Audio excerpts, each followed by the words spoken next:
తిరుమలకు మనందరం వెళుతూ ఉంటాం, కానీ స్వామివారిని చూస్తూ గోవిందా గోవిందా అని ఎందుకు అంటారో మీకు తెలుసా? ఒకసారి వెంకటేశ్వర స్వామి అగస్త్యముని ఆశ్రమానికి వెళ్లి, మీ ఆశ్రమంలో చాలా గోవులు ఉన్నాయని విన్నాను, నాకు ఒక గోవుని ఇవ్వగలవా అని అడుగుతాడు. అది విన్న అగస్త్యముని సంతోషపడి, స్వామి, నాకు గోవు ఇవ్వడానికి ఎలాంటి అభ్యంతరము లేదు, కానీ వేదాల ప్రకారం భార్య లేకపోతే గోదానం చేయరాదు, దయచేసి మీ భార్యను తీసుకురండి అని చెప్తాడు.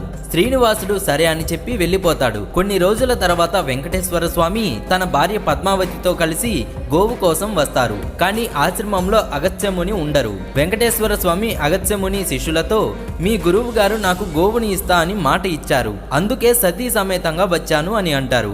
అది విన్న అగస్త్యముని శిష్యులు, మా గురువు గారి ఆదేశం లేకుండా ఇవ్వరాదు అని చెప్తారు. దాంతో శ్రీనివాసుడికి చాలా కోపం వచ్చి తన కొండ వైపు నడుచుకుంటూ వెళ్లిపోతాడు. ఈ విషయం తెలుసుకున్న అగస్త్యముని బాధపడి గోవును పట్టుకొని స్వామివారి వెంట